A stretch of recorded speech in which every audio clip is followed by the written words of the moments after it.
ஏன்னா நாங்கள் எல்லாரும் 8 மாசமா ஏதோ ஒரு வேலைக்கு போய் நாங்கள் எங்களை பார்த்துக்கிட்டு இருந்தோம். இப்போ அந்த வேலையும் விட்டுட்டு இதில் வந்து ஜாயின் பண்ணியிருக்கோம். இப்போ இதுவும் இல்லை அதுவும் இல்லைன்னா எங்கள் வாழ்வாதாரம் ரொம்ப பாதிக்கும்.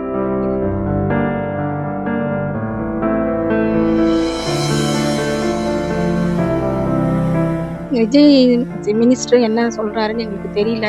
அவர் என்ன சொன்னாலும் நாங்கள் அதை ஏற்றுக்கிறோம். பயனுள்ளதாக இருந்துச்சு. மீண்டும் வேணும்னு தான் கேட்குறோம். கவர்மெண்ட் என்ன முடிவு தெரியல. என் பேர் ஞானாம்பாள். எங்கள் பையன் பேர் ரவிகிருஷ்ணா. இந்த கரூர் மீட்டிங்கில் போய் இறந்துட்டான். இப்போ எங்களுக்கு கூப்பிட்டு வேலை கொடுத்தாங்க. இப்போ நேற்று அந்த வேலையை வந்து இல்லைன்னு சொல்லி கோர்ட்டில் கேஸ் வந்திருக்கு, ரத்து பண்ணியிருக்காங்க. ஆனால் இது மறுபரிசீலனை பண்ணி எங்களுக்கு திரும்பவும் வேலை கொடுக்கணும்.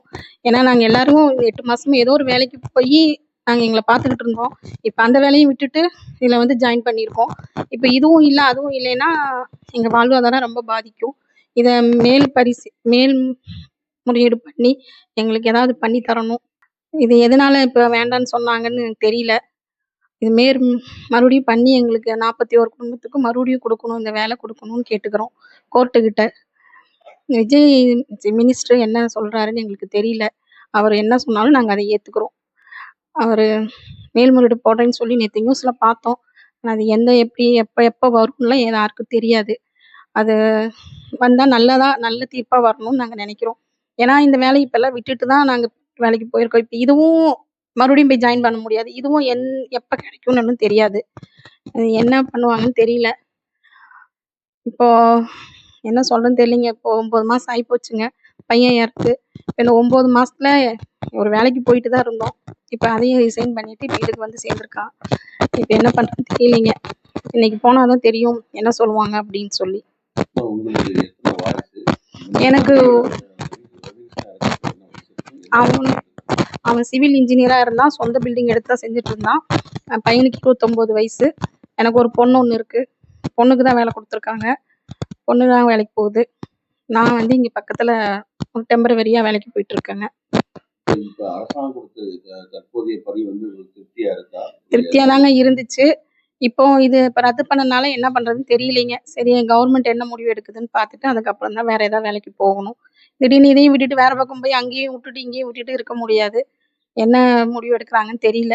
அந்த முடிவை பொறுத்து தான் நாங்கள் மாற்றி. ரவிகிருஷ்ணனுக்கு மேரேஜ் ஆயிடுச்சா? இல்லைங்க, ரவிகிருஷ்ணனுக்கு மேரேஜ் ஆகல.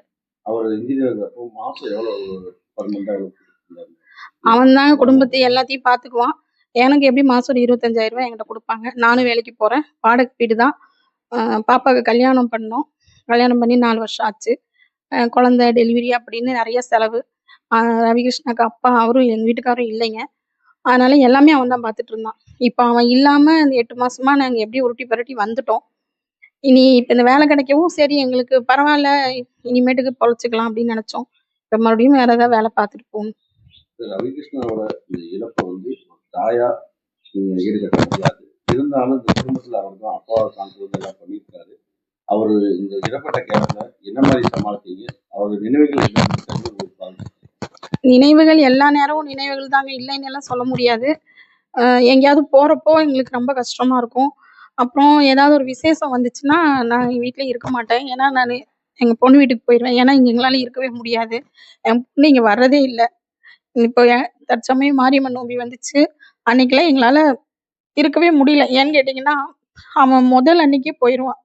அந்த தண்ணி ஊற்றுறக்கு கம்பத்துக்கு அவன் எல்லா ஃபங்க்ஷன்லேயும் முன்னாடி நிற்பான். ஒரு பொங்கல் போட்டினாலும் அவன் தான் மைக் பிடிச்சி பேசுவான்.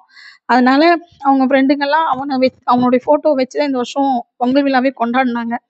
ஒவ்வொரு போட்டிக்கும் அவனோட பேரை சொல்லி சொல்லி தான் கூப்பிட்டு அவன் அங்கே இல்லை அந்த இடத்துல. ஆனாலும் ரவி அண்ணான்னு கூப்பிட்டு தான் எல்லாமே பண்ணினாங்க.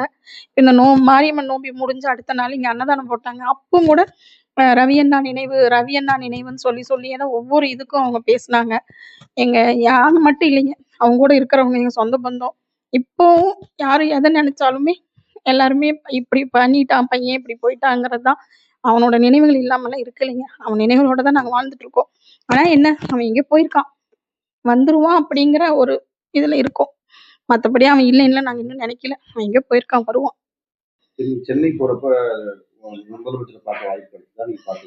சென்னையில பார்த்து பேசணும். டைம் கொடுத்தாங்க.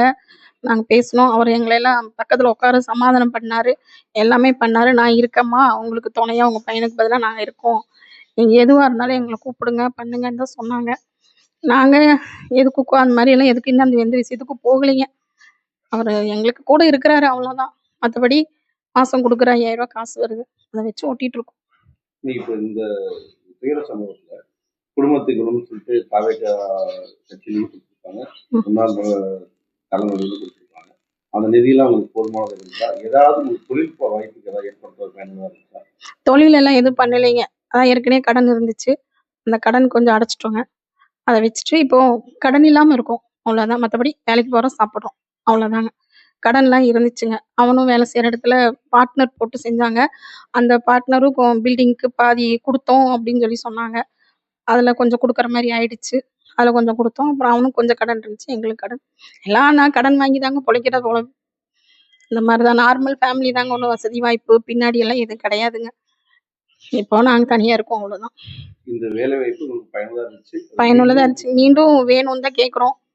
கவர்மெண்ட் என்ன முடிவு பண்ணும் தெரியல.